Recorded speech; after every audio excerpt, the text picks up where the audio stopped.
Bab 371 ada masalah besar. Dia berkeliaran tanpa tujuan di jalan.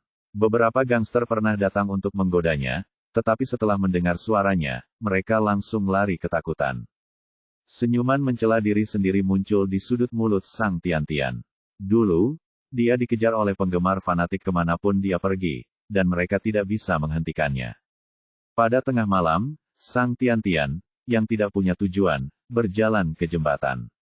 Saat itu gelap, tidak ada seorang pun di jembatan, dan kendaraan jauh lebih sedikit. Di bawah penerangan cahaya, dia melihat sungai yang mengalir di bawah jembatan, dan pemandangan masa lalu yang tak terhitung jumlahnya langsung terlintas di benaknya. Dia dulunya adalah gadis yang baik hati, pekerja keras, dan ideal, tetapi setelah memasuki industri hiburan, sifat aslinya perlahan-lahan hilang di tengah uang dan kehidupan yang berpesta. Lambat laun ia menjadi sombong dan keras kepala, sombong dan mendominasi, bahkan tidak masuk akal. Seiring berjalannya waktu, dia benar-benar merasa bahwa dukungan dan cinta penggemar padanya memang pantas diterimanya. Dia merasa bahwa dia harus lebih unggul dari orang lain dan dia harus menikmati hal-hal yang tidak bisa dinikmati orang lain. Memikirkan apa yang telah dia lakukan saat ini, pipinya terasa panas, dan hatinya dipenuhi penyesalan dan rasa bersalah. Setelah memikirkannya lama sekali, dan kemudian memikirkan situasiku, aku benar-benar memiliki keinginan untuk melompat turun dan merasa lega sepenuhnya, tetapi aku tidak mau menyerah. Bagaimanapun, aku masih memiliki keluarga dan impianku sendiri. Pada saat ini, sebuah suara terdengar di telinganya, "Apa yang kamu pikirkan?" Sang Tian-Tian menoleh, dan seorang pemuda tampan berdiri di sampingnya pada suatu saat. Itu adalah Ye Bufan. Ketika dia melihat Ye Bufan lagi, dia tidak lagi merasa kesal seperti di masa lalu. Dia ragu-ragu dan berbisik, "Maafkan aku." Ye Bufan menatapnya dalam-dalam, "Bukankah kamu seharusnya membenciku?" Tian-Tian berkata lagi, menoleh ke arah Jiang Sui, "Itu semua salahku di masa lalu. Aku tidak bisa menyalahkanmu atau orang lain. Sayang sekali aku tidak punya ponsel atau komputer sekarang, kalau tidak aku sangat ingin meminta maaf kepada para penggemar yang mencintaiku." Dari sudut pandangnya terlihat dari ekspresi tulusnya bahwa wanita ini memang telah menyadari kesalahannya. Terkadang situasi benar-benar bisa mengubah pemikiran seseorang. Ye Bufan berkata, "Jika kamu diberi kesempatan untuk kembali, apa yang akan kamu lakukan?" Sang Tian-Tian memikirkannya dengan serius dan berkata, "Hormati orang lain, hargai dirimu sendiri, lakukan urusanmu sendiri dengan baik, dan selalu pertahankan niat awalmu." Petik 2. Lalu dia menggelengkan kepalanya lagi, "Ini tidak mungkin lagi. Segala sesuatu yang hilang tidak akan pernah bisa kembali." "Siapa yang mengatakan itu? Segalanya mungkin." Ye Bufan menatapnya dan tersenyum sedikit, "Kamu tidak menyadarinya sudah, apakah kamu sudah berubah?" Sang Tian-Tian berkata, "Kamu bilang kamu menyadari kesalahanmu. Meskipun ini adalah bencana, itu juga membuatku melihat diriku dengan jelas lagi, yang juga merupakan hal yang baik." "Saya sedang berbicara tentang Anda." Tenggorokan. Setelah Ye Bufan mengingatkannya, Tuhan tiba-tiba menemukan bahwa suaranya telah kembali ke keadaan semula, tidak lagi dalam dan serak, dan bahkan sedikit lebih manis dari sebelumnya. Ini, keterkejutan, kegembiraan, dan emosi yang tak terhitung jumlahnya melonjak ke dalam hatinya. Air mata rasa terima kasih mengalir di mata Sang Tian-Tian, dan dia berkata dengan penuh semangat, "Ya. Dokter Ye, tidak, kamu bilang kamu tidak akan memberikannya kepadaku. Perlakukan aku." Ye Bufan berkata sambil tersenyum, "Kamu adalah bintang besar pada waktu itu, tapi sekarang kamu tidak berharga. Menyembuhkanmu bukanlah janji yang diingkari." "Dokter Ye, terima kasih." Dia hendak berlutut di hadapan Ye Bufan ketika dia berbalik, tetapi dia mengulurkan tangannya untuk mengangkatnya. "Bangunlah. Alangkah baiknya jika kamu dapat menemukan dirimu lagi." Ye Bufan berkata, "Apa rencanamu di masa depan? Apakah kamu akan terus berada di industri hiburan?" Sang Tian-Tian menenangkan diri dan berkata, "Saya belum memutuskan.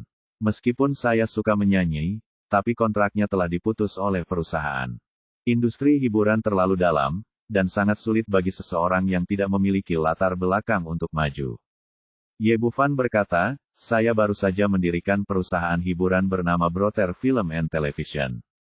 Jika Anda bersedia, datanglah ke tempat saya. Petik 2. Sang Tian-Tian tampak terkejut. Dia secara alami mengetahui reputasi perusahaan investasi broker, dan dia datang ke kota Jiangnan kali ini hanya untuk perusahaan ini. Benarkah, Dr. Ye, Anda benar-benar dermawan terbesar saya? Selama ini karena Anda tidak menyukainya, saya bersedia menandatangani kontrak permanen dengan perusahaan Anda. Petik 2.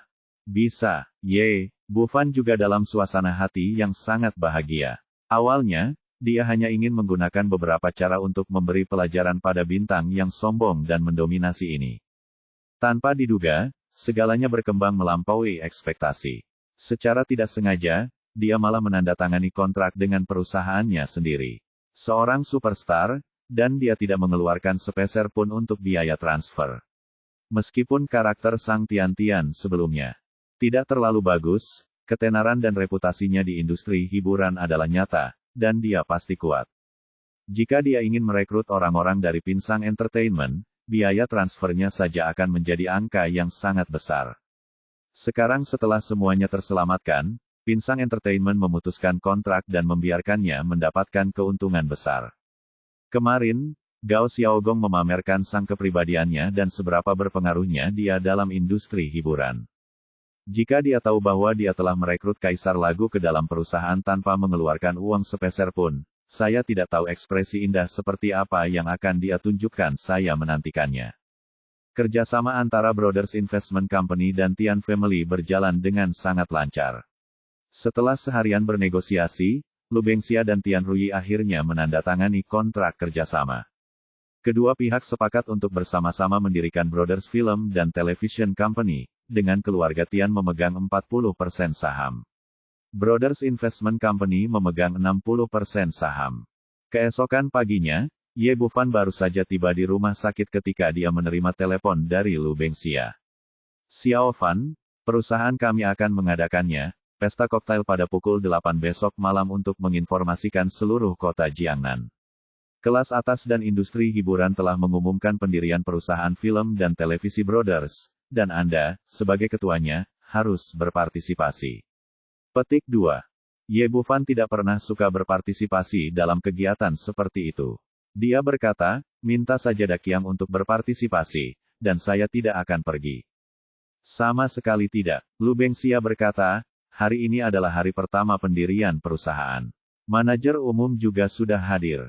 Anda, ketua, harus menandatangani surat kuasa. Daqiang hanya wakil ketua dan tidak memiliki kualifikasi ini. Ye Bufan berkata tanpa daya, baiklah, aku akan pergi ke sana sepulang kerja. Petik 2. Setelah menutup telepon, ia mulai mendiagnosis pasien. Setelah hari yang sibuk, menjelang malam, pasien hampir selesai, dan rumah sakit akan segera tutup. Saat itu, seorang wanita berkerudung masuk. Aku, bisakah kamu menghilangkan bekas luka di sini? Cao Rui melangkah maju dan berkata, tentu saja, bisakah kamu membiarkan aku melihat situasimu? Wanita itu mengangguk, lalu dengan lembut melepas cadar di wajahnya. Setelah melihat wajah wanita itu, Cao Rui terkejut. Dia melihat bekas luka dari pipi kiri hingga leher. Dan itu tidak terlihat seperti itu. Luka pisau itu terlihat seperti yang tersisa setelah digigit binatang buas.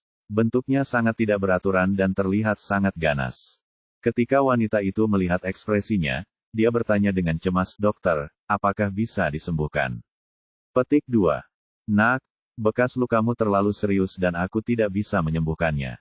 Sebaiknya kamu menemui tuanku untuk melihatnya. Petik 2. Setelah Cao Rui selesai berbicara, dia membawa wanita itu ke klinik Ye Bufan. Ye Bufan baru saja selesai menulis resep dan menatap wanita itu.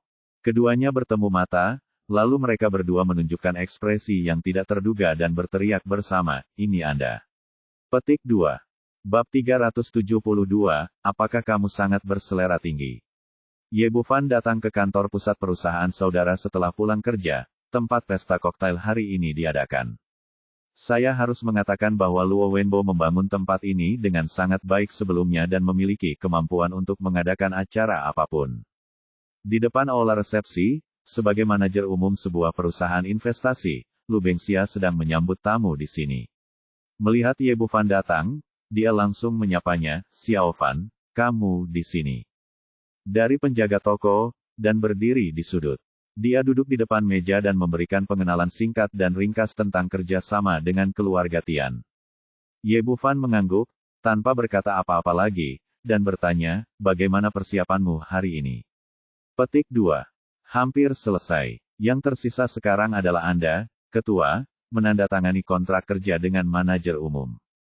Calon manajer umum bernama Cui Guangxi. Petik 2. Anda sudah mengetahui hal ini. Tampaknya dia bukanlah penjaga toko yang lepas tangan. Lu Bengxia berkata, "Manajer umum yang kami pilih memang bernama Cui Guangxi, dan dia adalah teman sekelas saya di negara M. Diperkenalkan kepada saya. Dia telah bekerja di Hollywood selama hampir 10 tahun dan telah menjabat sebagai produser untuk beberapa film. Kemampuannya masih sangat bagus." Pada titik ini, Lu Bengxia menggelengkan kepalanya sedikit dan berkata dengan beberapa orang penyesalan, "Awalnya saya yang terbaik.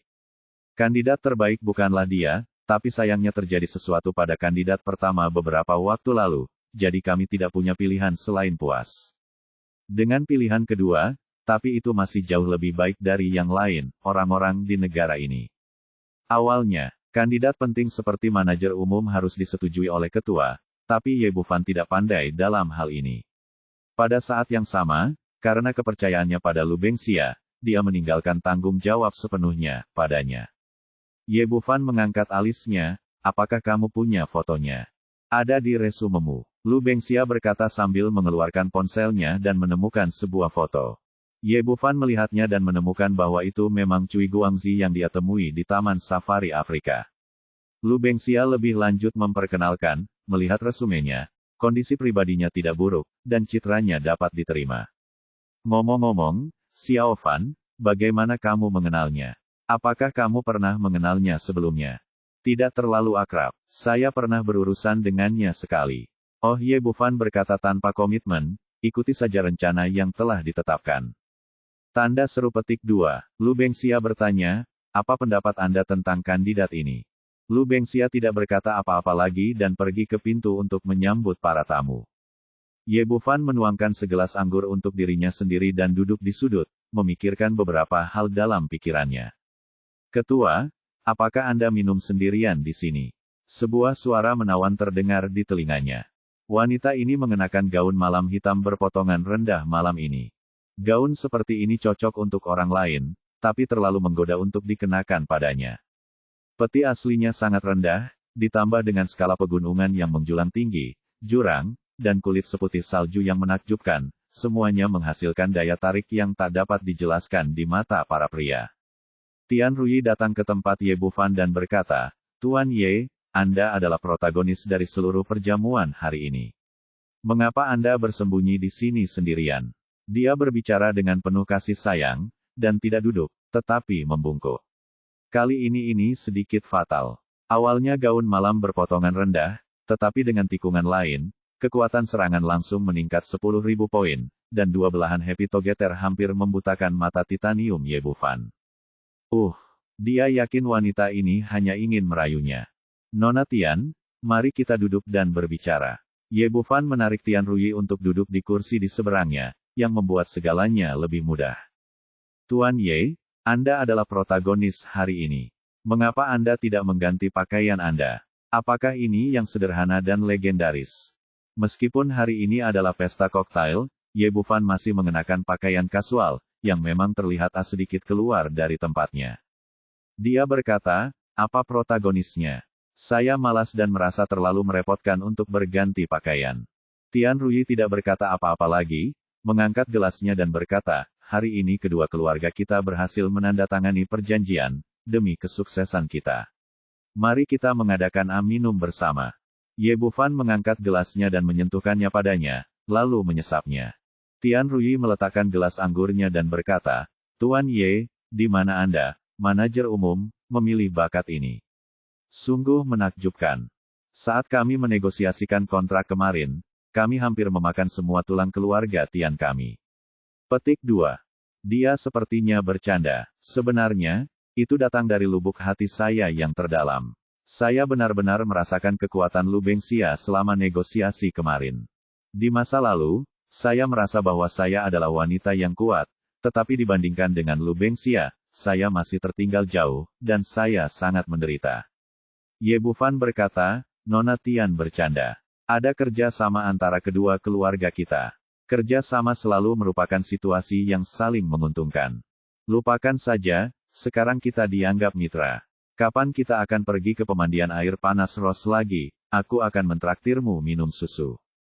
Wanita itu membuat maksud ganda dan tanpa sadar mengangkat dadanya yang tinggi saat dia berbicara. Ini, lupakan saja. Entah kenapa, wanita ini selalu memberinya rasa ancaman yang sangat besar, jadi Ye Bufan selalu menjaga jarak darinya. Tian Rui tersenyum genit, Tuan Ye, apakah Anda tidak suka minum susu?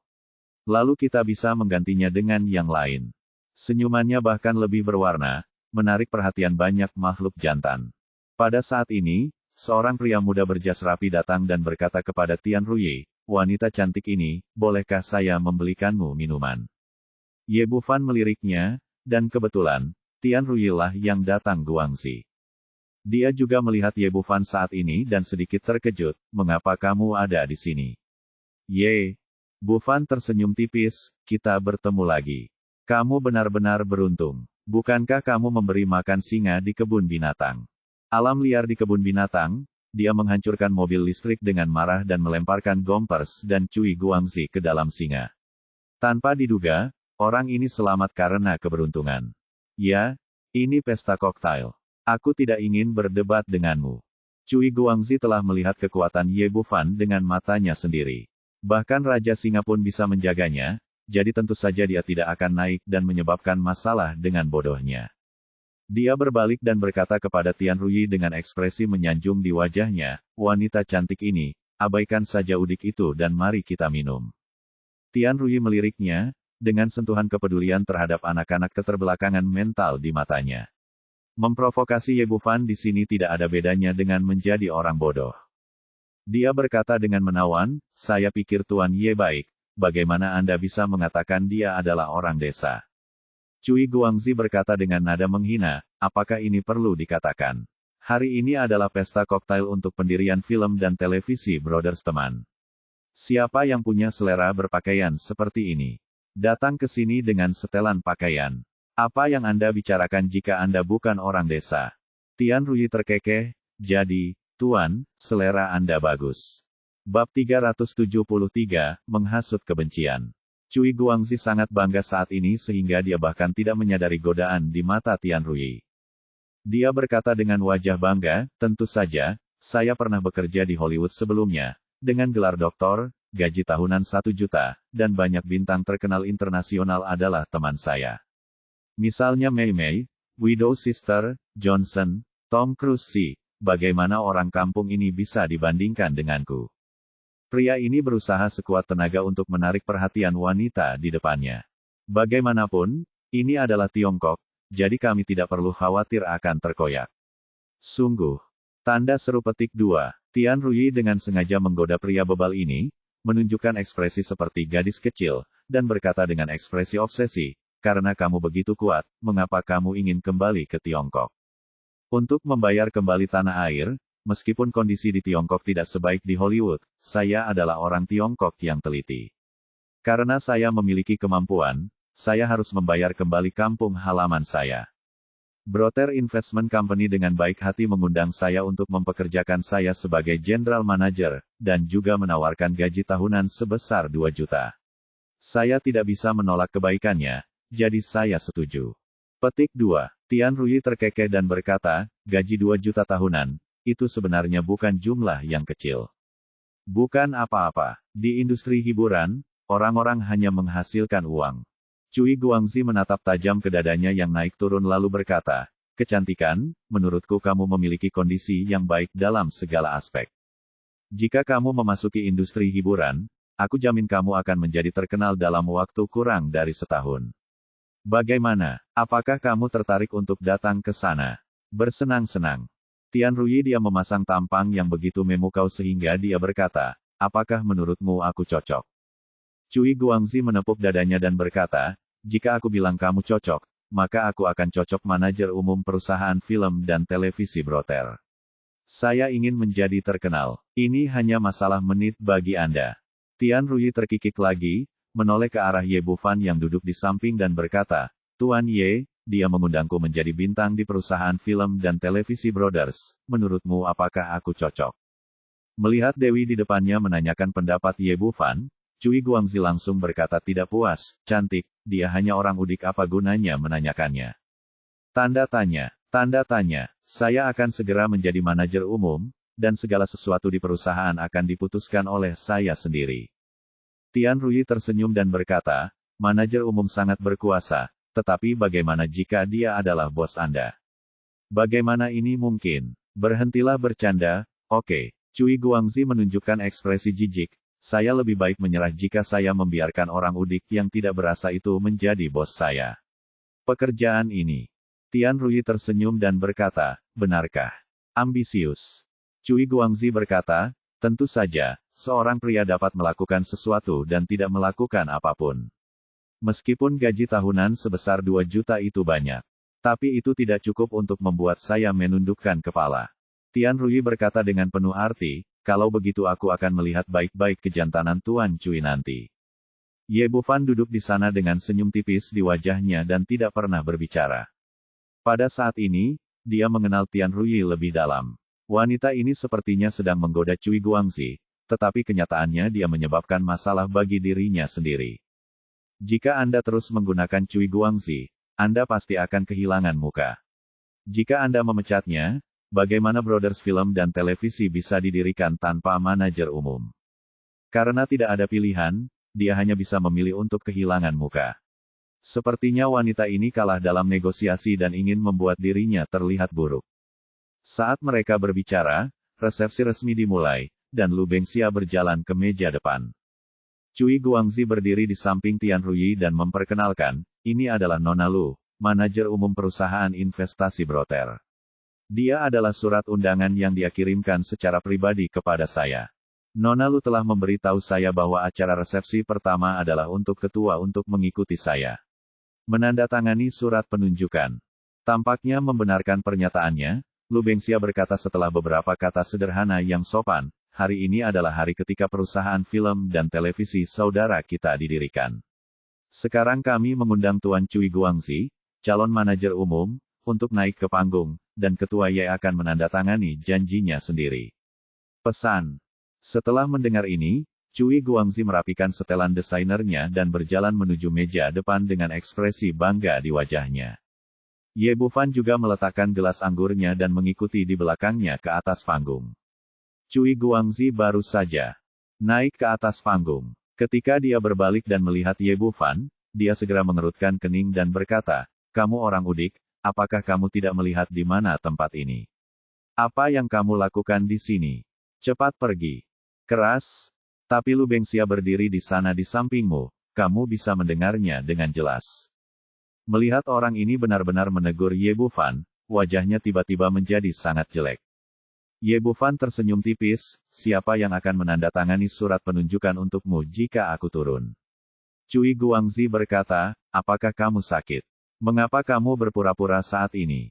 Apakah kamu benar-benar mengira kamu adalah ketuanya? Bengxia baru saja mengatakan nama belakang ketuanya adalah Ye, tapi dia tidak bisa memahami pemuda di depannya. Pada saat ini, Lu Bengxia bergegas maju dan berkata dengan marah, apa yang Anda katakan? Ini Tuan Ye Bufan, ketua. Ye Bufan berkata dengan bercanda lagi, kebetulan sekali, saya, orang udik, adalah bos Anda. Aku, ini. Cui Guangzi tiba-tiba merasa seperti disambar petir, berdiri di sana dengan bodohnya tidak tahu harus berbuat apa.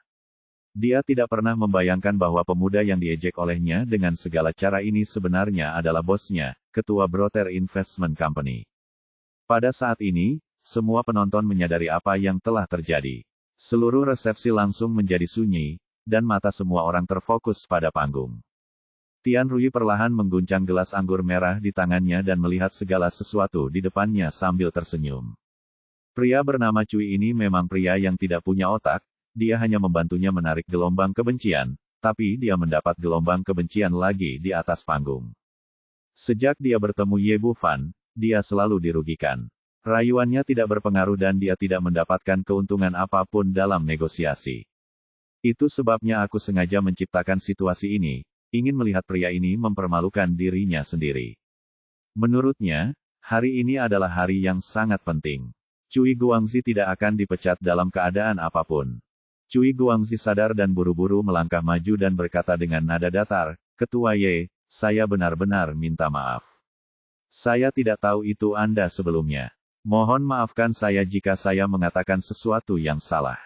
Tidak banyak kepanikan di hati saya. Seperti yang diharapkan Tian Ru, dia juga percaya bahwa Ye Bufan tidak akan memecatnya pada kesempatan seperti itu. Jika tidak, resepsi hari ini tidak akan dapat dilanjutkan dan dia akan menjadi bahan tertawaan." Ye Bufan bahkan tidak melihatnya.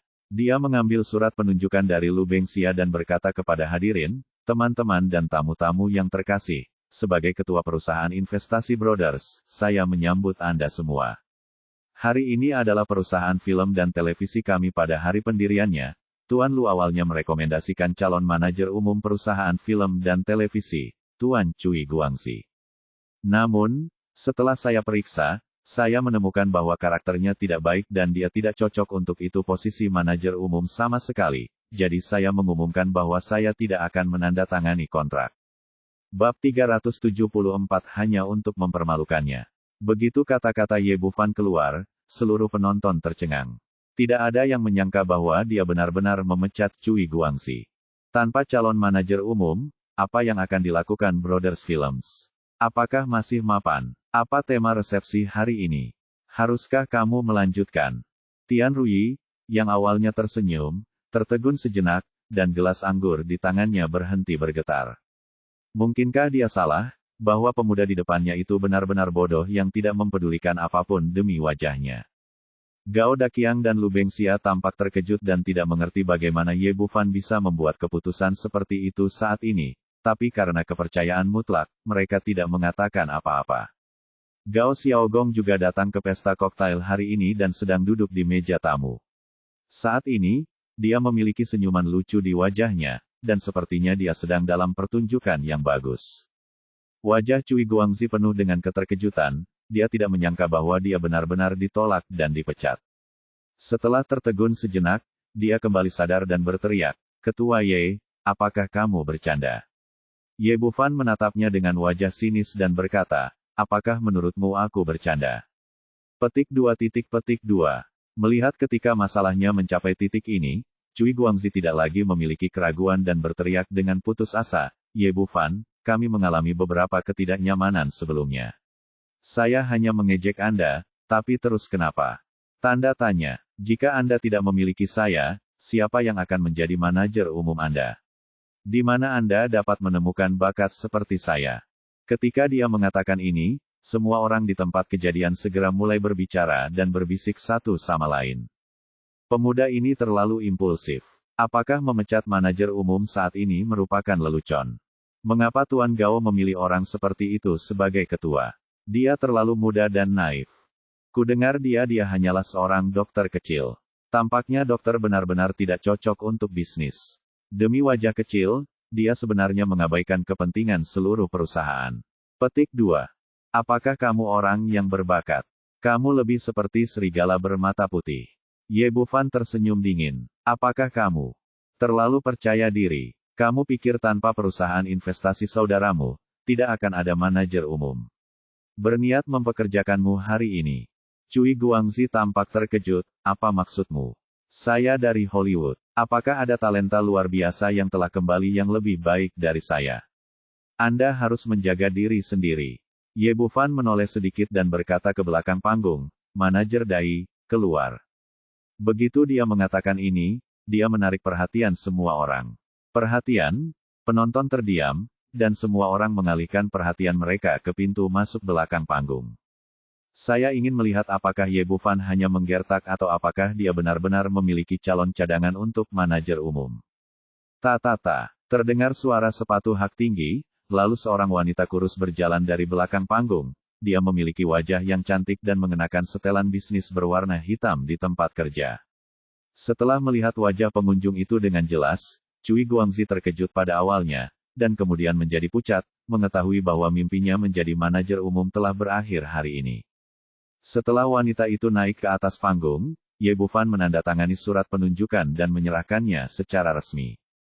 Dia mengambil surat penunjukan, lalu mengangkat kepalanya menghadap penonton. Halo semuanya, saya Dai Feifei.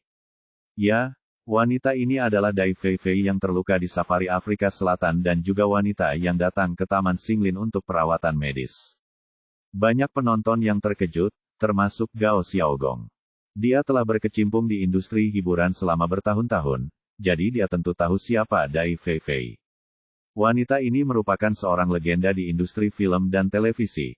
Ia merupakan seorang produser ternama di Hollywood dengan status yang sangat tinggi. Banyak karya film dan televisi terkenal yang menggemparkan dunia diproduksi olehnya.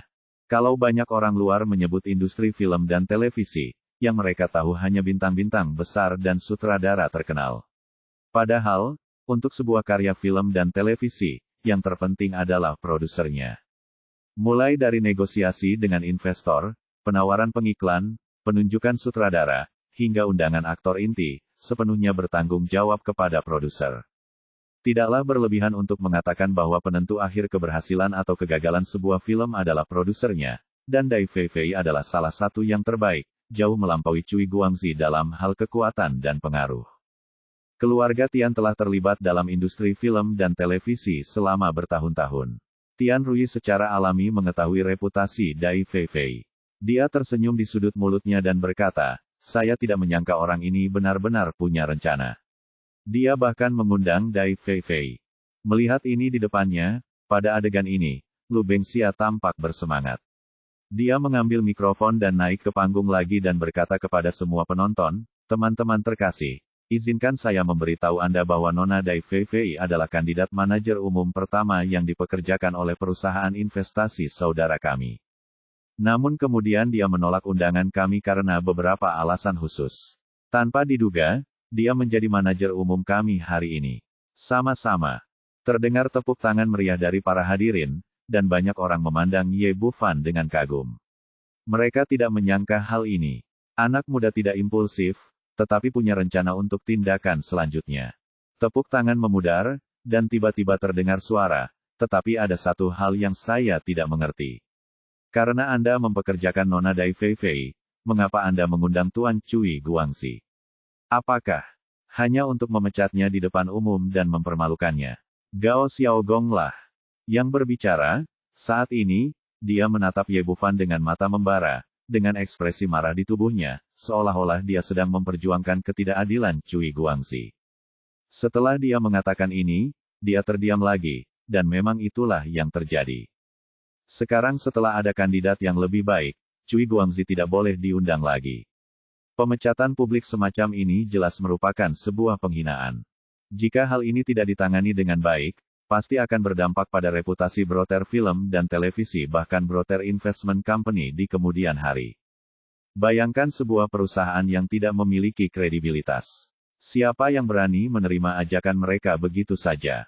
Bagaimana jika pihak lain punya trik lain? Bagaimana jika Anda juga ditertawakan di depan umum?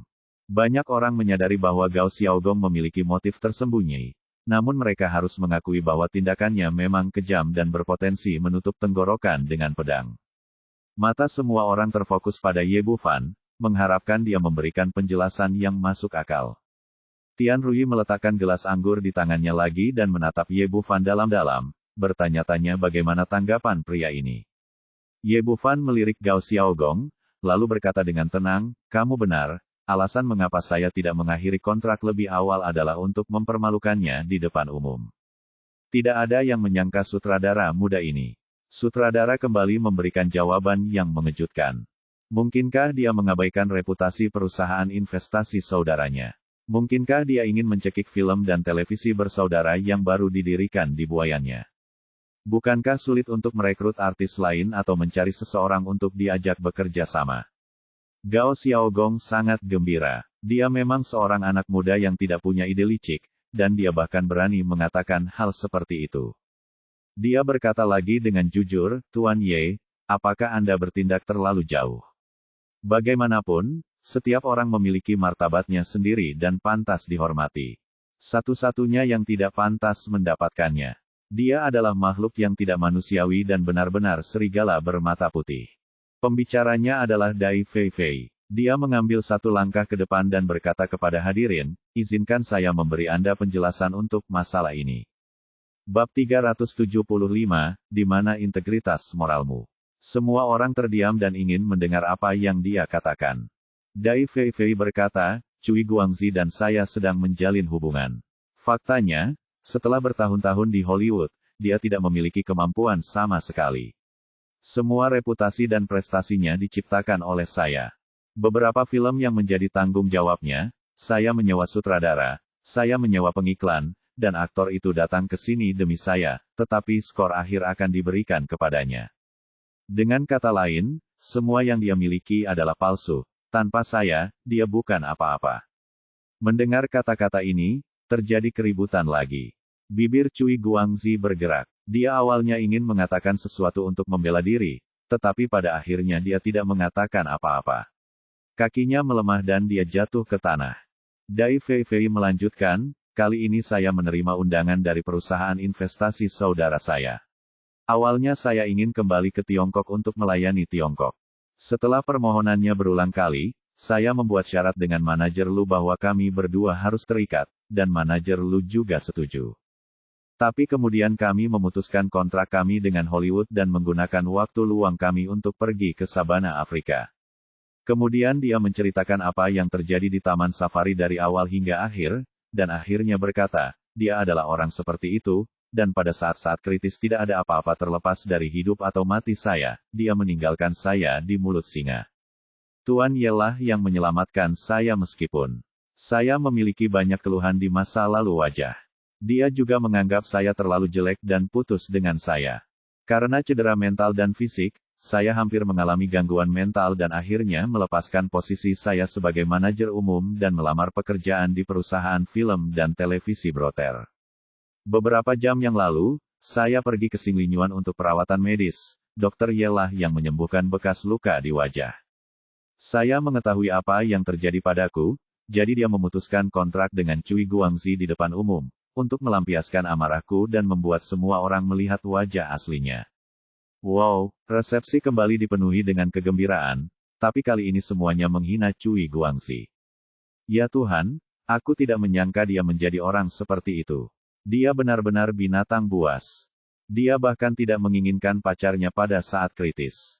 Dia adalah serigala bermata putih, Chen Simei. Petik 2. Bagus sekali Tuan Ye. Ini orang seperti itu harus mempermalukannya di depan umum, memperlihatkan wajah aslinya, dan membuatnya merasa malu. Lebih baik buang air kecil saja dan menenggelamkan dirinya sendiri.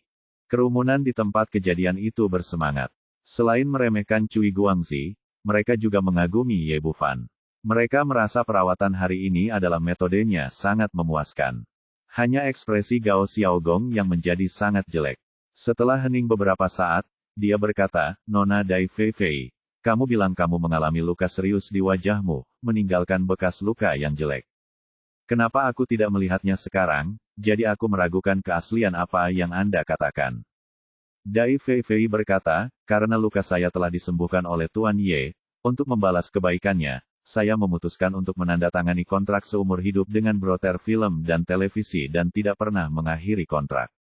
Gao Xiaogong berkata, sejauh yang saya tahu, bekas luka akibat gigitan binatang buas tidak hanya tidak teratur, tetapi juga mengandung beberapa kuman, yang sangat sulit untuk disembuhkan dan dihilangkan. Anda mengatakan bahwa luka Anda akan sembuh hanya dalam beberapa jam. Ini sungguh luar biasa. Ini seperti mitos, bagaimana orang bisa mempercayainya? Anda benar, bekas luka akibat gigitan binatang buas sangat sulit disembuhkan. Jadi saya menemui banyak dokter tetapi tidak dapat menyembuhkannya. Tetapi Dr. Ye, keterampilan medis hanya bertahan beberapa hari.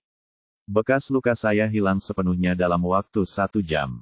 Dai Feifei berkata, saya tahu banyak orang tidak mempercayainya, tetapi saya punya bukti.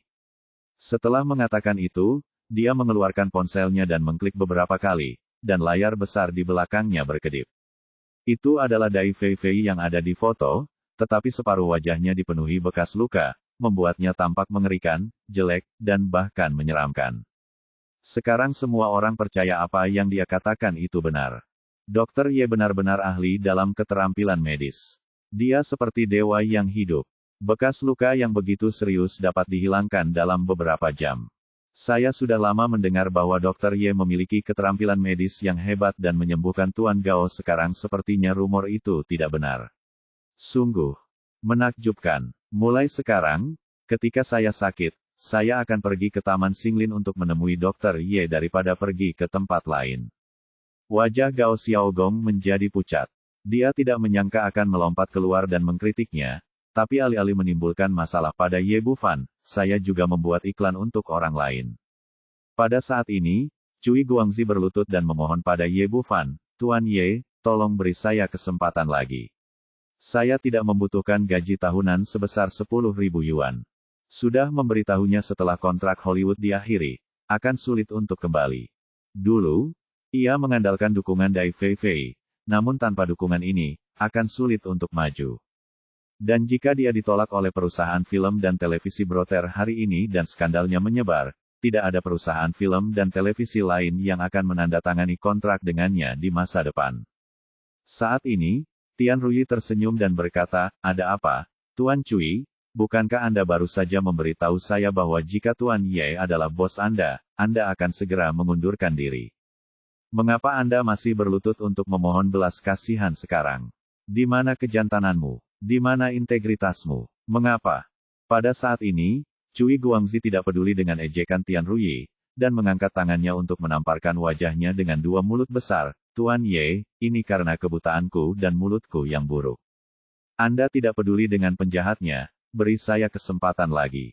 Ye Bufan tidak akan memiliki belas kasihan pada orang seperti ini, dan berkata dengan dingin, "Pergi." "Aku melihat ini tidak akan berhasil." Cui Guangzi bergegas mendekat dan memeluk paha Dai Feifei. "Feifei, tolong beri aku kesempatan lagi. Aku pasti akan memperlakukanmu dengan baik. Dulu aku terobsesi dengan banyak hal, tapi aku tidak akan pernah melakukannya lagi. Mengingat persahabatan kita selama bertahun-tahun, maafkan aku sekali saja.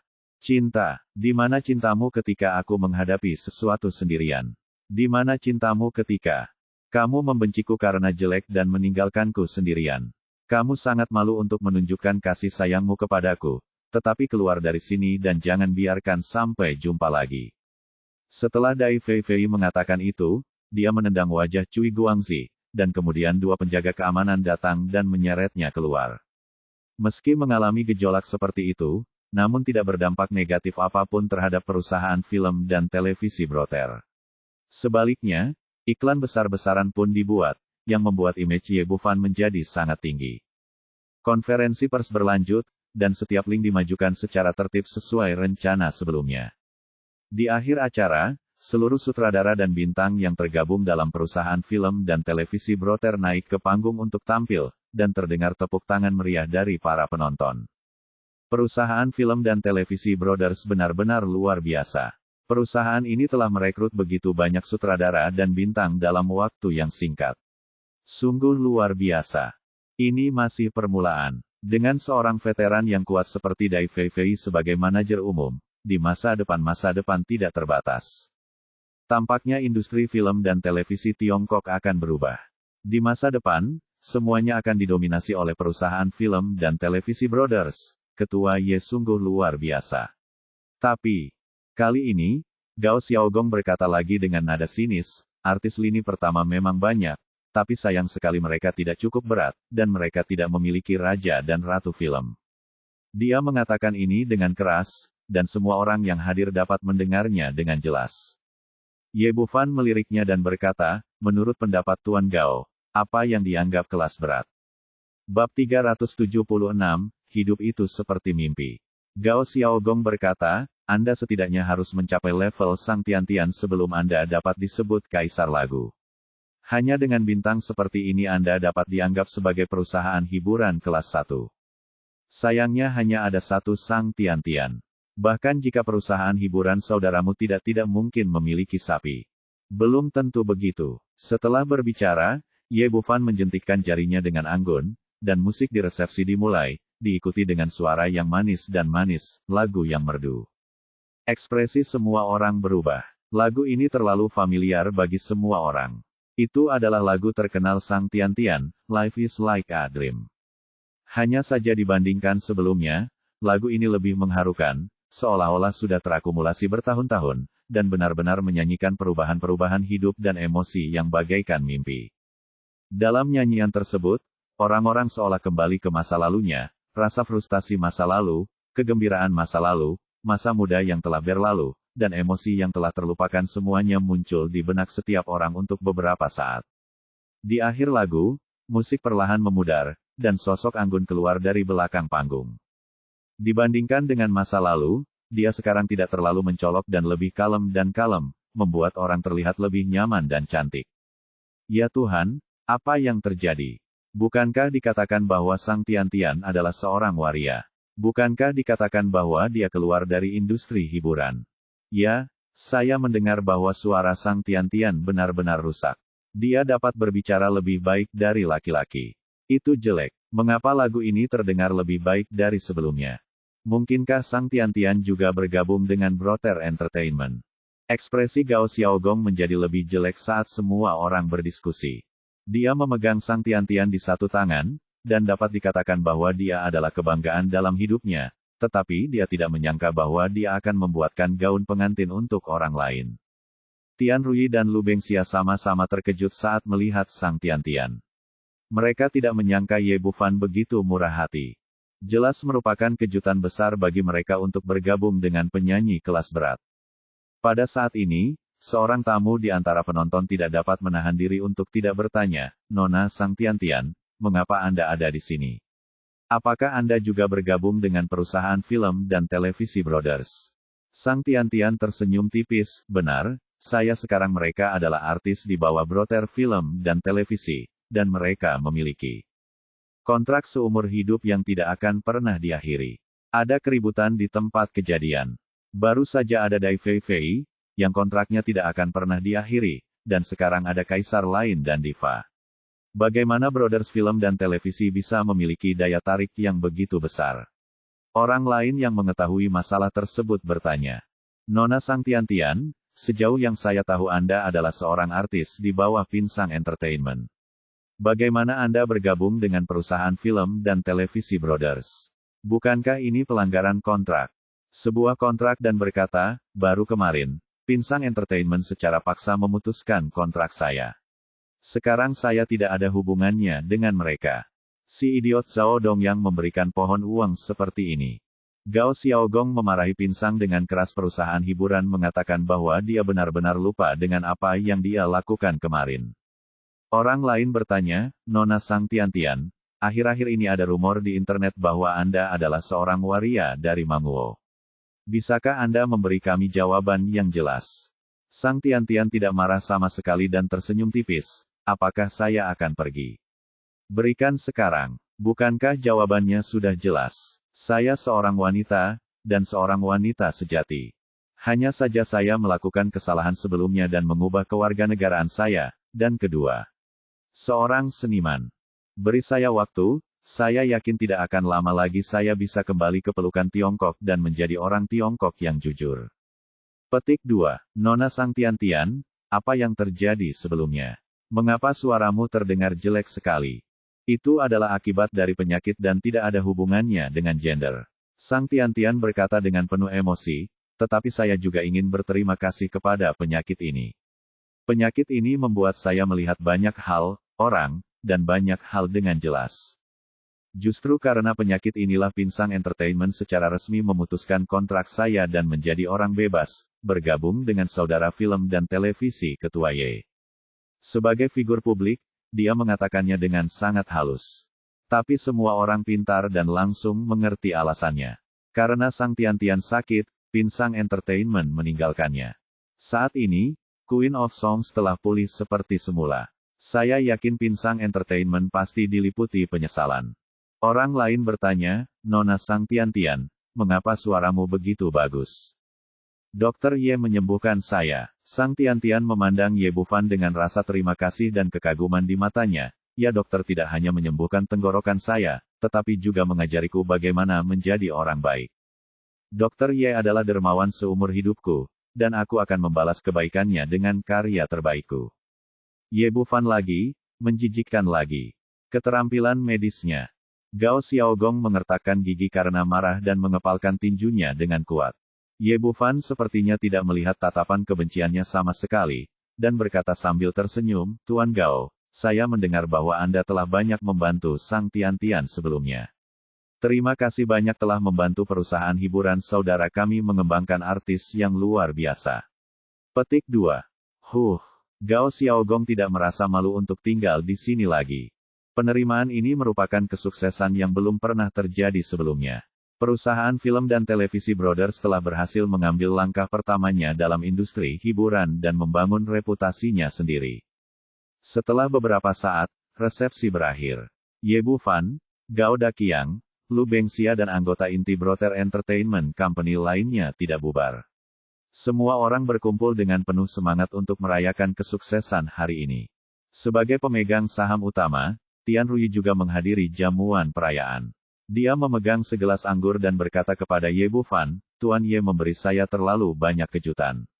Saya tidak menyangka Anda diam-diam menyembunyikan 2 kartu truf penting. Ye Bufan. Bufan tersenyum tipis, bukan apa-apa. Ini hanya kebetulan. Lu Bengxia berkata, Xiao Fan. Bagaimanapun juga, kamu adalah kontributor terbesar kami hari ini. Mari kita bersulang bersama. Minumlah semuanya dalam satu tegukan. Setelah meminum anggur dalam satu tegukan, Gao Daqiang berkata dengan penuh semangat, Xiao Fan, apa yang kamu lakukan hari ini sangat indah. Kamu menamparkan wajah Gao Xiaogong dengan keras. Aku menjadi bersemangat hanya dengan memikirkannya. Ayo, kita minum lagi. Mengatakan sesuatu kepadaku dan mengangkat gelas mereka untuk merayakan kemenangan hari ini. Saat ini, ponsel Gao Daqiang berdering. Itu adalah panggilan Gao Jiajun. Begitu panggilan tersambung, saya mendengar suara tergesa-gesa di ujung sana, Daqiang, apakah kamu dan Xiao Fan bersama? Bersama-sama, kita merayakan kemenangan hari ini. Ayah, kamu tidak tahu, hari ini. Gao Daqiang Zeng sedang berbicara dengan penuh semangat, dan dia berkata dengan tergesa-gesa, bahwa Xiao Fan pulang dengan cepat, ibumu pingsan dan belum bangun. Setelah mendengar ini, kegembiraan di wajahnya segera menghilang, dan dia menjadi khawatir, bagaimana? Apakah ibuku khawatir? Gao Daqiang adalah seorang anak berbakti yang telah bergantung pada ibunya sejak dia masih kecil. Ketika dia mendengar bahwa Xia Zihan sakit, dia langsung menjadi sangat gugup. Masih belum jelas, tolong segera bawa Xiao Fan ke sini. Setelah melalui banyak hal, Gao Jiajun tidak percaya pada dokter manapun kecuali Ye Bufan. Oke, kami akan segera kembali. Gao Daqiang menutup telepon, mengangkat Ye Bufan dan berjalan keluar. Sambil berjalan, dia berkata, Xiao Fan, ibuku sakit, silakan pergi dan lihat dia. Bab 377, diserang. Ye Bufan dan 2 lainnya buru-buru meninggalkan resepsi, menghilangkan semua bau alkohol dari tubuh mereka di bawah pengaruh energi sejati mereka. Kemudian dia mengendarai Range Rover dan bergegas menuju kawasan Villa Yundingshan. Di dalam mobil, Gao Daqiang berkata dengan cemas, ibuku baik-baik saja pagi ini, mengapa dia tiba-tiba jatuh sakit? Ye Bufan menghibur, jangan khawatir, ini seharusnya tidak serius. Tunggu saja sampai aku pergi untuk menunjukkannya, bibiku. Petik 2. Lokasi klub masih agak jauh dari kota, dan terletak di pinggiran kota, sehingga kendaraan pada malam hari sangat sedikit. Karena dia sangat ingin menyelamatkan orang, dia mengemudi dengan sangat cepat. Saat ini, lampu di depan menyala dan 2 van besar melaju. Mobil van di belakang tampak bersiap menyalip mobil di depan, namun mobil di depan tidak menunjukkan niat untuk memberi jalan. Untuk beberapa saat, kedua kendaraan itu melaju berdampingan. Ini adalah jalan pinggiran kota, permukaan jalannya tidak lebar, dan kedua van itu memenuhi seluruh ruang dalam sekejap. Ye Bufan buru-buru memperlambat kecepatan dan menekan klakson secara bersamaan, yang menunjukkan bahwa kedua mobil tersebut tidak berniat menghindarinya. Melihat situasi ini, Gao Daqiang mengutuk, brengsek, bagaimana kamu mengemudi seperti ini? Ekspresi Ye Bufan berubah, tidak, ini datang untuk kita. Saat ini, 2 van sudah dekat, dan dia tidak peduli lagi, dia menendang pintu mobil di sebelahnya, lalu meraih Gao Daqiang dan melompat keluar. Begitu mereka pergi, dua truk besar bertabrakan dengan Range Rover. Meski Range Rover merupakan kendaraan off-road dan sangat aman, namun tetap tidak bisa dibandingkan dengan truk berukuran besar dan hancur berkeping-keping dalam sekejap. Jika kedua orang itu tidak bereaksi cukup cepat, mereka mungkin akan hancur berkeping-keping. Brengsek. Gao Daqiang baru saja mengumpat saat melihat bagian belakang dua van terbuka dan belasan orang kulit hitam melompat keluar satu demi satu. Orang-orang ini ditutupi dari kepala sampai kaki, dan masing-masing memegang AK yang bersinar di tangan mereka. Meskipun Ye Bufan dan Gao Daqiang kuat, mereka tidak mampu menghadapi begitu banyak pria bersenjata secara langsung. Dia melihat sekeliling dan menemukan bahwa ini jelas merupakan tempat yang dipilih dengan cermat oleh pihak lain. Daerah sekitarnya datar, bahkan tidak ada pohon kecil, dan tidak ada tempat untuk bersembunyi. Melihat pria bersenjata itu mengangkat pistol di tangannya, cahaya kemasan menyala di tangan Ye Bufan, dan Long Ya langsung membuka lubang besar sedalam lebih dari 1 meter di tanah, lalu menarik Gao Daqiang dan bergegas masuk. Dadada, ledakan tembakan intensif terdengar, dan peluru yang mendesis membuat debu beterbangan di sekitar mereka. Gao Daqiang terlalu besar dan reaksinya agak lambat. Dia tertembak di kaki kirinya. Ye Bufan bertanya, "Daqiang, kamu baik-baik saja?" "Tidak apa-apa, anggap saja itu seperti gigitan nyamuk." Gao Daqiang adalah seorang praktisi kesempurnaan agung dalam pemurnian tubuh, dan kulitnya sebanding dengan baja, tapi pelurunya tersangkut setelah menembus daging, dan lukanya tidak serius. Dia mengulurkan tangan dan menamparkan pahanya, dan peluru itu melompat keluar dengan keras. Ketika orang-orang bersenjata itu melihat bahwa mereka tidak membunuh dua orang, mereka mengangkat senjatanya dan perlahan mendekat. Saat ini, pria bersenjata itu berada sekitar 60 atau 70 meter dari mereka. Begitu mereka benar-benar mencapai tepi lubang, mereka akan tamat. Gao Daqiang berkata, "Xiao Fan, kamu bersembunyi di sini. Saya akan keluar dan membersihkan bajingan ini." "Tidak, tingkat kultivasimu saat ini tidak cukup. Jika kamu keluar, kamu akan mati. Dia akan terkena peluru. Dia masih bisa menahan diri, tetapi jika dia ditembak secara intensif dari jarak dekat, bahkan seorang biksu dalam tahap pemurnian tubuh akan dipukuli hingga menjadi saringan." Gao Daqiang berkata dengan penuh semangat, "Apa yang harus kita lakukan? Kita semua akan mati saat bajingan ini datang. Jangan khawatir, saya punya cara untuk menghadapinya." Ye Bufan mengulurkan tangannya, dan sebuah manik bersinar muncul, dengan kilatan petir di permukaannya. Itu adalah senjata ajaib Sky Thunder Bat yang dia sempurnakan di Afrika. Manik guntur langit dibuat dari ramuan dalam ular guntur bermata tiga dan dapat mengendalikan kekuatan guntur dan kilat. Ular guntur bermata tiga pada saat itu dapat menyerang musuh yang berjarak 100 meter. Sayangnya tingkat kultivasinya saat ini sedikit lebih rendah, dan jangkauan serangannya mencapai 30 meter, jadi dia hanya bisa perlahan menunggu orang-orang itu mendekat. Para pria berbaju hitam itu percaya diri, memegang senjata di tangan mereka, dan melangkah menuju sasaran. Dalam pandangan mereka, meski tanpa diduga dua orang di depan mereka lolos dari tabrakan truk besar itu, pada akhirnya mereka hanya bisa tewas. Pemimpin berbaju hitam sedang berjalan di depan, dan ketika dia melihat bahwa mereka akan mencapai lubang tempat target bersembunyi, tiba-tiba sebuah cahaya melintas di depan matanya, dan sebuah manik terang melayang di udara.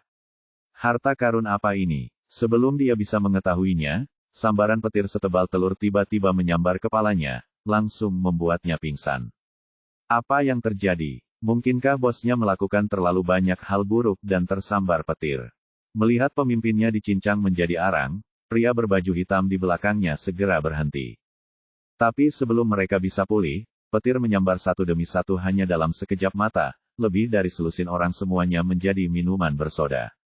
Di dalam lubang, Gao Daqiang tertegun, "Xiao Fan, apa yang kamu bicarakan? Sungguh menakjubkan. Oke, ayo cepat pergi." Ye Bufan melompat keluar dari lubang, pertama-tama menggunakan pil api memurnikan seluruh tubuh orang-orang ini, dan kemudian sambil berpikir, dia memasukkan semua senjata yang berserakan di tanah ke dalam ring penyimpanan. Jika orang lain datang saat ini, itu hanya bisa dianggap sebagai lokasi kecelakaan lalu lintas biasa. Range Rover sebelumnya telah hancur seluruhnya menjadi tumpukan besi tua, dan mereka hanya bisa bergegas menuju kota Jiangnan dengan berjalan kaki. Untungnya, keduanya memiliki keterampilan kultivasi yang mendalam dan tidak lebih lambat dari mobil. Mereka tiba di Yundingshan Villa dalam waktu sekitar 10 menit. Xia Zihan sedang berbaring di tempat tidur, masih koma, wajahnya pucat, napasnya lemah, dan hidupnya tampak dalam bahaya setiap saat. Gao Jiajun berdiri di samping tempat tidur dengan cemas. Dia takut dokter akan salah mendiagnosisnya, jadi dia tidak mengirim Xia Zihan ke rumah sakit. Melihat Ye Bufan memasuki pintu, dia segera berdiri dan berkata, "Xiao Fan, kamu di sini, cepat lihat apa yang salah dengan bibimu." "Paman Gao, jangan khawatir, aku akan memeriksanya," kata Ye Bufan dan datang ke samping tempat tidur, mengulurkan tangannya dan meletakkannya di pergelangan tangan Xia Zihan. Gao Daqiang berkata dengan gugup, "Xiao Fan, apa kabar? Apakah ibuku baik-baik saja? Situasinya sangat berbahaya, tapi masih ada waktu." Ye Bufan mengeluarkan pil hitam kecil dan memasukkannya ke dalam mulut Xia Zihan, dan lalu mencabutnya lagi. Jarum perak itu seperti kilat, dan lusinan jarum itu dimasukkan ke dalam tubuhnya dalam sekejap mata. Seiring berjalannya waktu, warna kulit Xia Zihan perlahan membaik, tetapi tangan kanannya menjadi semakin gelap, dan akhirnya menjadi hitam seperti tinta. Ye Bufan meminta Gao Daqiang untuk mengambil tempolong lagi, lalu meraih tangan kanan Xia Zihan dan menusuk jari telunjuknya. Saat 3 tetes darah hitam menetes dari telapak tangan, perlahan kembali ke warna normal. "Baiklah, biarkan bibi Xia beristirahat selama 1 jam, lalu dia akan bangun." Dia menarik napas dalam-dalam dan mengambil kembali semua jarum perak itu. Saat ini, wajah Xia Zihan kembali normal dan napasnya menjadi stabil. Gao Jiajun merasa lega dan rileks, dan bertanya, "Xiao Fan, ada apa dengan bibimu? Penyakit apa yang dia derita?" Ye Bufan berkata, "Bibi Xia tidak sakit, tapi diracuni." Gao Jiajun berkata dengan heran, "Bagaimana ini mungkin? Kami telah hidup bersama akhir-akhir ini. Bagaimana mungkin dia diracuni dan saya baik-baik saja?" Bab 378 Kerangka Merah. Bufan berkata, "Dalam hal ini, hanya ada satu kemungkinan, seseorang meracuni bibi Xia. Kamu bajingan, beritahu aku siapa yang meracuni ibuku, aku harus menendang bolanya." Gao Daqiang sangat marah, tapi setelahnya dia selesai berbicara, tiba-tiba dia merasa pusing, lalu jatuh ke tanah dengan bunyi celepuk. Dia sudah tinggi, tapi kejatuhannya yang tiba-tiba menyebabkan seluruh ruangan berguncang. Gao Jiajun baru saja menyelamatkan istrinya ketika putranya pingsan lagi dan buru-buru berteriak, "Daqiang, ada apa denganmu?" Ye Bufan bergegas untuk memeriksa denyut nadi Gao Daqiang, dan segera berkata dengan ekspresi serius, "Daqiang juga diracun. Bibi Xia persis sama." Gao Jiajun berkata dengan panik, dia baru saja masuk dan bahkan tidak minum sedikit pun.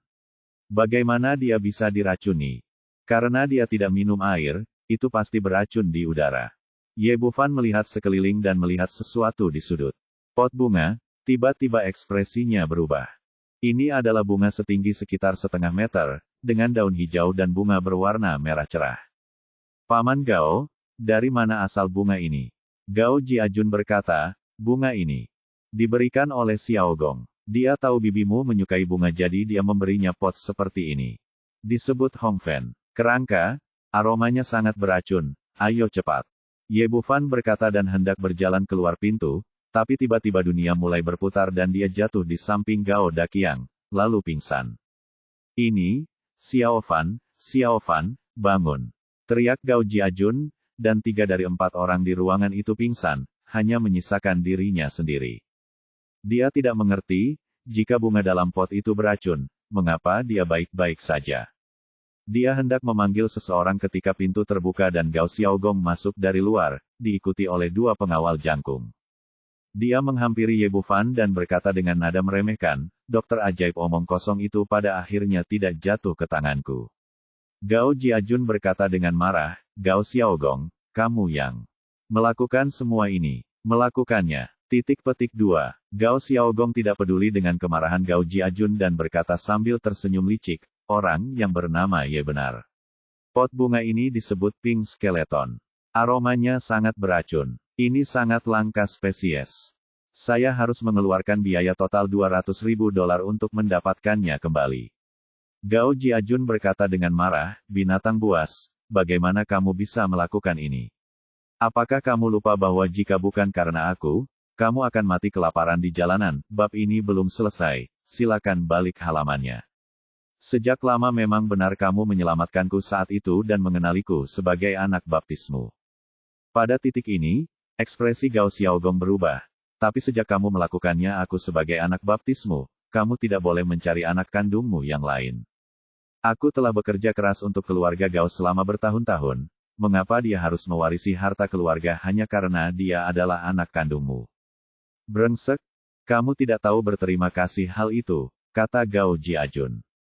Dia meninju wajah Gao Xiaogong, tetapi begitu dia mengulurkan tangannya, dia ditendang ke tanah oleh pengawal di sebelahnya. Gao Xiaogong berkata dengan nada meremehkan, Pak Tua Gao, di usiamu, aku menyarankanmu untuk lebih jujur. Gao Jiajun berteriak, kemarilah, cepatlah datang. Lama sekali, tapi tidak ada gerakan sama sekali di luar pintu. Gao Xiaogong tersenyum dan berkata, oke, berhentilah berteriak. Saya meminta mereka keluar dan berjaga sebelum saya masuk. Tidak ada yang dapat mendengar Anda bahkan jika Anda berteriak sekuat tenaga. Jangan lupa bahwa saya adalah anak baptis Anda, jadi saya masih berbicara. Berhasil. Kamu. Gao Jiajun gemetar karena marah, tapi tidak ada yang bisa dia lakukan. Gao Xiaogong menarik kursi dan duduk, Pak Tua Gao, jangan berpikir hanya kamu yang pintar. Tidak bisakah aku melihat bahwa kamu memintaku datang ke kota Jiangnan untuk menjadi batu asah bagi putramu? Faktanya, putra Anda cukup baik, dan dia tidak sebodoh kelihatannya. Saya telah menghabiskan banyak usaha dan gagal masuk ke perusahaannya. Tapi jadi apa? Ini disebut pintar tetapi disesatkan oleh kepintaran. Jika dia membiarkan saya mengambil kendali perusahaan investasi saudara-saudara, saya mungkin bisa hidup beberapa tahun lagi. Sekarang saya hanya bisa pergi menemui Raja Neraka lebih awal. Petik 2. Bagaimanapun juga, Gao Jiajun juga orang yang telah melalui badai besar. Dia tahu bahwa sekarang bukanlah waktunya untuk kehilangan kendali atas emosinya. Dia menekan amarah di dalam hatinya dan berkata, tidak peduli apa, aku mengadopsi kamu saat itu. Bisakah kamu membiarkan anakku pergi karena pertimbangan persahabatan selama bertahun-tahun? Pak Tua Gao, kenapa kamu begitu gelisah? Saya belum selesai berbicara dan Anda mulai menegosiasikan persyaratan. Gao Xiaogong menunjuk ke arah Ye Bufan di tanah dan berkata, sebenarnya, kamu hanya bisa menyalahkan anak ini. Dialah yang merusak perbuatan baikku satu demi satu dan merusak rencanaku sementara lebih lama. Saya harus mengatakan bahwa anak ini memang memiliki beberapa keterampilan. Saya hanya mengatur agar orang-orang membunuh mereka di jalan, tetapi selusin pria bersenjata tidak membunuh mereka dan bahkan lari kembali. Tapi bagaimanapun juga, pada akhirnya, bab ini belum selesai, silakan balik halamannya, dia jatuh di bawah tengkorak merah dan merah mudaku. Gao Jiajun berkata dengan bingung, karena bungamu begitu kuat, kenapa aku baik-baik saja? Petik 2. Itu karena aku tidak ingin terjadi sesuatu padamu. Gao Xiaogong berkata, bahkan jika kamu diracuni, Gao Daqiang dan Ye Bufan pasti akan waspada, jadi aku menaruh penawarnya ke dalam gelas airmu terlebih dahulu. Gao Jiajun menghela nafas dan berkata, aku tidak menyangka kamu begitu licik. Sepertinya aku salah. Petik 2. Jika kamu dengan patuh menyerahkan harta keluargamu kepadaku dan tidak menemukan anak kandung, aku pun akan menafkahimu sampai kamu mati yang lain. Gao Xiaogong berkata dengan ekspresi bangga di wajahnya, baiklah, Pak Tua Gao, sekarang kita bisa mendiskusikan persyaratannya. Gao Jiajun berkata, ayo pergi, dan aku akan memberimu 1 juta. Petik 2. 1 juta. Gao Xiaogong tersenyum dengan jijik, Pak Tua Gao, ini sudah waktunya, dan kamu masih memotong uang dariku untuk membeli hidupmu. Yang lain tidak tahu, tapi saya tahu aset Anda dengan sangat jelas, tapi Anda memberi saya 1 juta padahal Anda jelas punya 2 juta. Siapa yang akan memberikan sisanya? Apakah kamu masih menyerahkannya pada pria besar bodoh ini? Gao Jiajun berkata, jangan terlalu serakah. Sejujurnya, saya pernah melakukan notaris di kota Hong Kong sebelumnya. Petik 2. Tanpa kemauan saya, semua aset saya akan disumbangkan ke Badan Amal Tiongkok, dan Anda tidak akan mendapat 1 sen pun. Tentu saja aku tahu itu. Gao Xiaogong berkata, itulah mengapa aku tidak membunuhmu secara langsung. Sekarang kamu masih hidup, kamu dapat mengubah keinginanmu sepenuhnya. Setelah dia selesai berbicara, dia mengulurkan tangannya, dan pengawal di sebelahnya segera menyerahkan pena dan kertas. Gao Xiaogong membanting pena dan kertas itu di depan Gao Jiajun, buatlah surat wasiat baru untukku sekarang, dan berikan semua warisanmu kepadaku. Gao Jiajun berkata, apakah menurutmu aku bodoh? Mengetahui bahwa aku akan mati, aku akan menyerahkan warisanku padamu, serigala bermata putih. Jika Anda membiarkan keluarga kami yang terdiri dari 3 orang dan Xiao Fan pergi, saya dapat memberi Anda setengah dari harta keluarga saya. Uang ini cukup untuk Anda makan, minum, dan bersenang-senang seumur hidup. Pak Tua Gao, apa menurutmu aku bodoh? Jika aku melepaskanmu, bisakah aku tetap memiliki kehidupan yang baik? Ekspresi ganas melintas di wajah Gao Xiaogong. Aku tahu kamu tidak mau, tapi kamu adalah daging di talenanku sekarang. Aku bisa melakukan apapun yang aku mau. Terserah padamu apakah aku melakukannya atau tidak. Setelah dia selesai berbicara, dia segera mengeluarkan belati, berjalan ke arah Gao Daqiang, meletakkannya di lehernya dan berkata, Pak Tua Gao, apakah kamu ingin membuat surat wasiat ini atau tidak? Jika tidak, aku akan membunuhnya sekarang. Petik 2. Bab 379, pancing ular keluar dari lubangnya. Aku akan menjadikanmu adikku. Gao Xiaogong merasa gembira dan yakin akan menang, ketika tiba-tiba sebuah tamparan keras muncul di hadapannya, dan kemudian dia ditampar. Orang yang mengambil tindakan adalah Gao Daqiang, dia berdiri dari tanah dan menendang perut Gao Xiaogong, langsung membuatnya terbang dan membentur dinding dengan keras. Kedua pengawal yang berdiri di dekatnya melihat tuan mereka dipukuli dan segera melangkah maju untuk mengambil tindakan, namun mereka bukan tandingannya. Begitu seorang pria meninju, Gao Daqiang mengulurkan tangan dan meraih lengannya, dan mematahkannya dengan sekali klik. Sebelum yang lain pulih, dia ditendang, dibenturkan ke dinding di sebelahnya dengan keras, dan langsung pingsan. Gao Xiaogong dipukuli dengan sangat tercengang hingga dia sadar kembali saat ini dan berteriak ngeri, kamu, apa kabarmu baik-baik saja? Gao Daqiang berkata dengan nada menghina, itu hanya tipuan kecilmu. Aku masih ingin berkomplot melawan Xiao Fan, tapi aku sangat jauh. Pada saat ini, Ye Bufan juga berdiri dari tanah. Gao Xiaogong berteriak kaget, kenapa kamu belum diracuni? Ye Bufan berkata dengan bercanda, bukankah kamu bertanya tentang keterampilan medisku sebelum mengambil tindakan? Bagaimana mungkin bunga sekecil itu di dalam pot masih ada? Meracuni aku. Ternyata saat pertama kali memasuki pintu, ia mencium aroma yang aneh, dan langsung melihat pot berisi tengkorak berwarna merah dan merah muda, namun benda tersebut sama sekali tidak berpengaruh pada energi chaosnya. Bukan hanya dia, Gao Daqiang telah mencapai kondisi pemurnian tubuh yang sempurna, tubuhnya sangat kuat, dan toksisitas tengkorak merah jambu masih jauh dari cukup. Namun, setelah menyembuhkan Xia Zihan, Ye Bufan memainkan trik untuk memancing ular itu keluar dari lubang untuk memancing dalang di baliknya. Dia diam-diam mengirim pesan ke Gao Daqiang untuk memintanya berpura-pura pingsan, dan kemudian dia juga pingsan ke tanah. Semua ini palsu, dan tujuannya adalah untuk mengungkap orang yang bersembunyi di baliknya. Gao Xiaogong tidak mengetahui hal ini, jadi dia melompat keluar tanpa ragu-ragu. Tidak mungkin, ini sama sekali tidak mungkin. Saya telah melakukan eksperimen. Tidak ada yang bisa menolak racun tengkorak merah muda. Gao Xiaogong masih terlihat tidak percaya. Dia membeli pot bunga ini dari seorang penyihir di Amerika Selatan dan menghabiskan 20 tahun penuh itu. Ribuan dolar. Dan dia tidak bodoh. Setelah kembali, dia menemukan 3 orang untuk melakukan eksperimen. Setelah memastikan efektivitasnya, dia membawanya ke kota Jiangnan. Bab ini belum selesai, silakan balik halamannya. Kamu terlalu jauh tertinggal. Ye Bufan mengulurkan tangan dan mengambil pot bunga itu, mengendusnya dengan hidungnya, lalu berkata, sejujurnya, kamu sudah selesai, tertipu. Jika itu adalah tengkorak merah dan merah muda murni, itu mungkin menimbulkan masalah bagi kita, tetapi jenis palsu ini jauh dari itu. Meskipun bunga dalam pot ini hampir tidak dapat dianggap sebagai tengkorak merah dan merah muda, ini adalah varian hibrida. Tidak cukup. Gao Xiaogong sangat membenci penyihir itu sehingga dia menipu dirinya sendiri dengan impor paralel semacam ini. Melihat situasinya telah selesai, dia berlutut di depan Gao Jiajun. Sambil berkata, "Ayah Baptis, saya salah. Tolong beri saya kesempatan lagi demi membesarkan saya selama bertahun-tahun. Menurutmu, aku dibutakan sekali, apakah aku akan dibutakan untuk kedua kalinya? Ayah Baptis, aku mohon padamu." Gao Xiaogong mencoba memeluk paha Gao Jiajun, tapi tiba-tiba berbalik dan bergegas menuju pasien di ranjang rumah sakit. Dia tahu betul bahwa tidak mungkin mendapatkan pengampunan Gao Jiajun.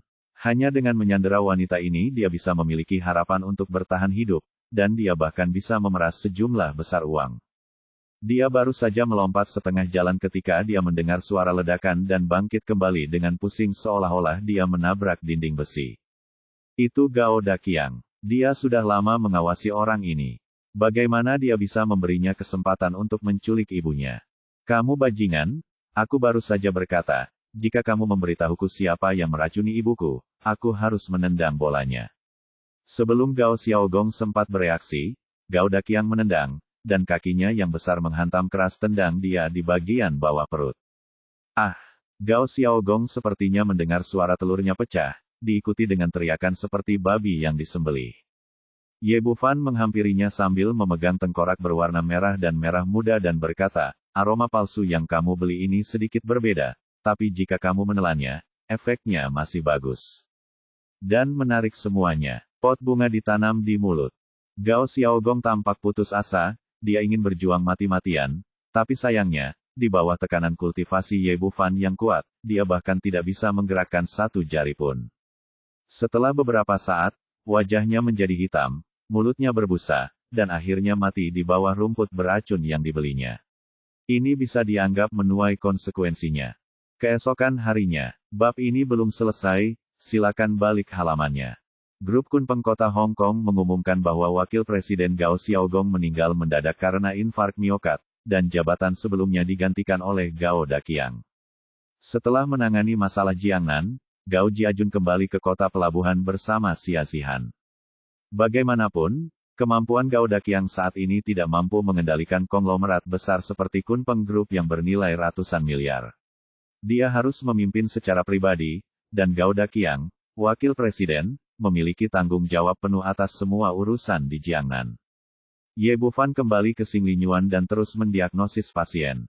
Namun pada sore harinya, saya tiba-tiba menerima telepon dari An Yimo, "Xiao Fan, tidak, terjadi sesuatu di Longteng Pharmaceutical. Cepat kembali." "Oh, jangan khawatir, saya akan segera ke sana." Ye Bufan segera menyerahkan klinik medis kepada Cao Xinghua dan yang lainnya dan bergegas ke Longteng Pharmaceutical. Dia tahu bahwa dengan kemampuan dan ketenangan An Yimo, dia tidak akan meneleponnya kecuali terjadi sesuatu yang serius.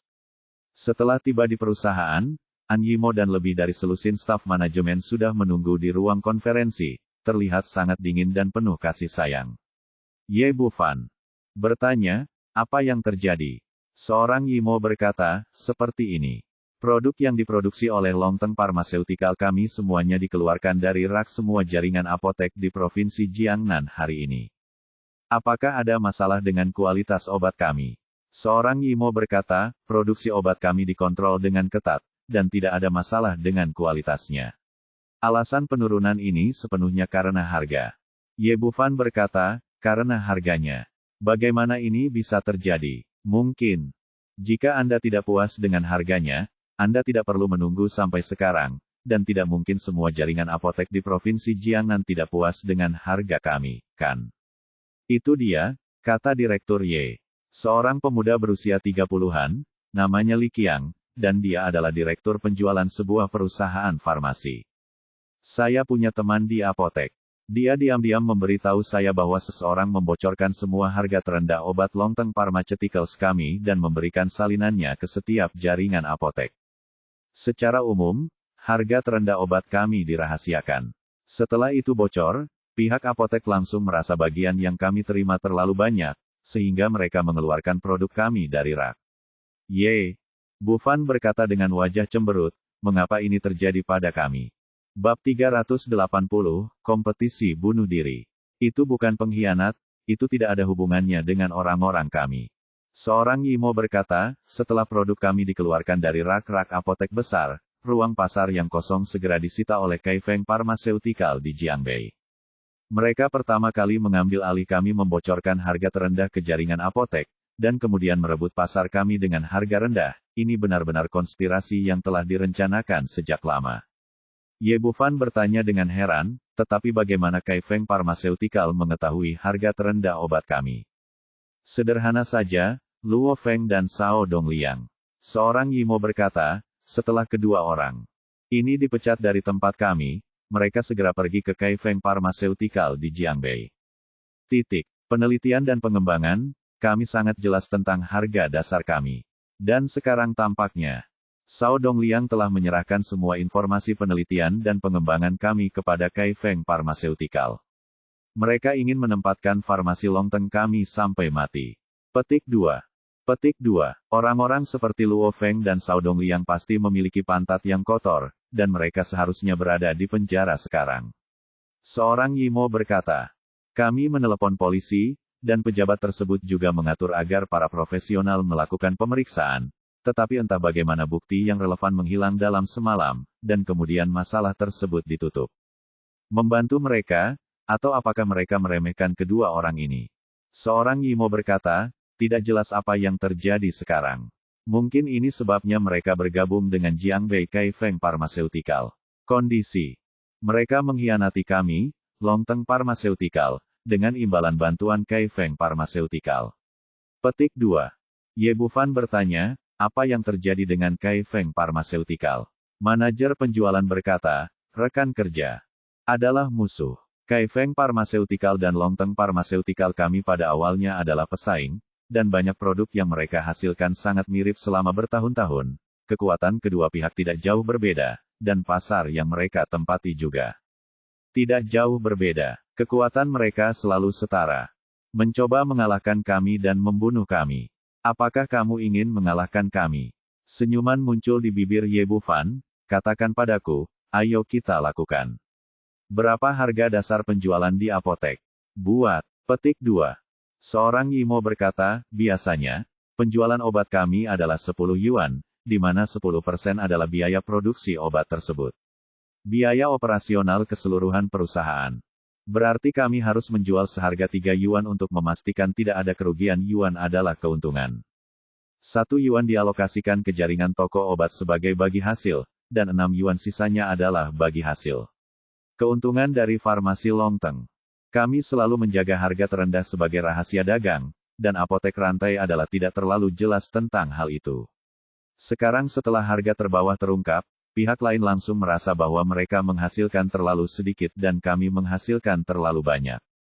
Produknya sudah siap digunakan, dan keuntungan yang mereka berikan jauh lebih tinggi daripada kami, jadi ini apotek tidak akan ragu untuk mengeluarkan produk kami. Direktur penjualan unit tersebut berkata, Ketua Ye, jika kami tidak segera memikirkannya.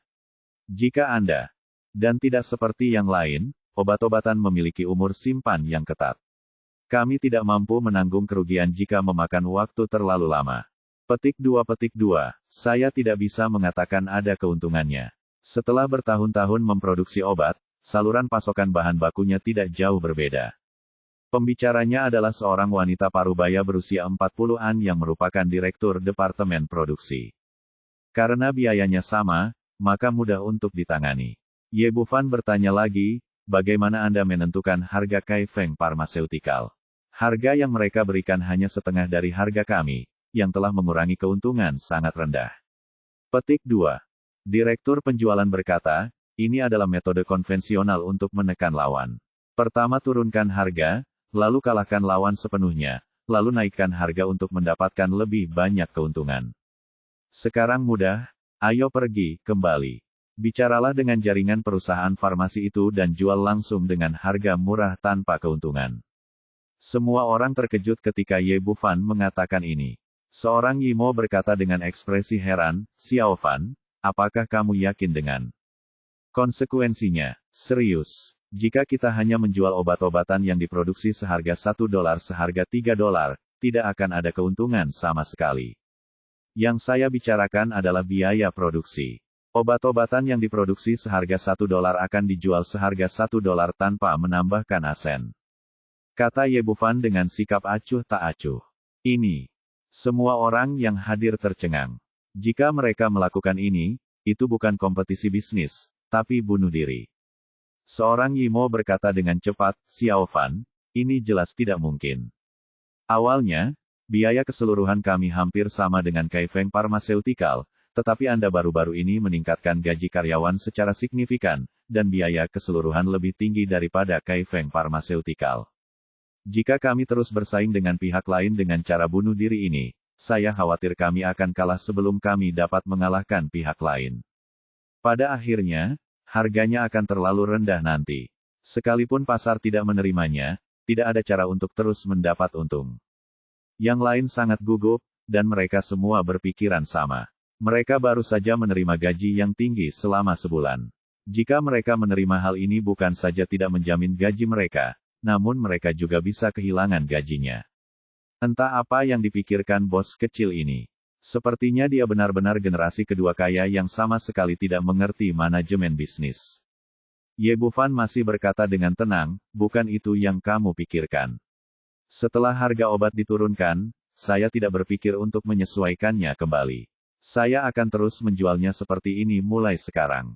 Saya sudah melihat katalog penjualan obat kami, dan kebanyakan dari mereka adalah obat-obatan yang diperlukan untuk masyarakat umum. Saya seorang dokter, dan yang saya bicarakan adalah mengobati penyakit dan menyelamatkan orang. Tidak perlu menghasilkan uang dengan obat-obatan ini dan mengumpulkan kebajikan.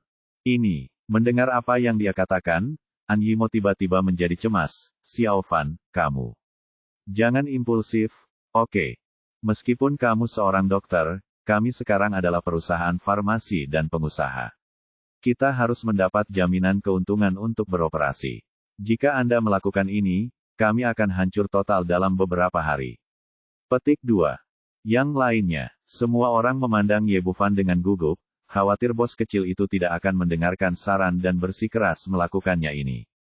Bagaimanapun, perusahaan itu milik orang lain dan mereka dapat melakukan apapun yang mereka inginkan. Jangan khawatir, tentu saja saya tahu ini.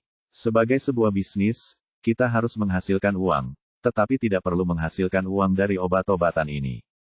Ye Bufan berkata, bagaimana dengan 3 obat yang baru-baru ini disetujui? Kapan akankah mereka dipasarkan? Ketika menyebutkan 3 obat yang baru dikembangkan, An Yimo segera menenangkan diri dan berkata, sekarang kami telah memulai produksi massal, dan obat kami telah dijual dalam 2 hari terakhir, dan hasilnya telah ditunjukkan. Sangat bagus, benar-benar menghancurkan produk serupa di pasaran. Xiao Fan, apakah Anda ingin memberi harga lebih tinggi pada ketiga obat ini dan mendapatkan keuntungan yang tinggi? Kerugian obat-obatan itu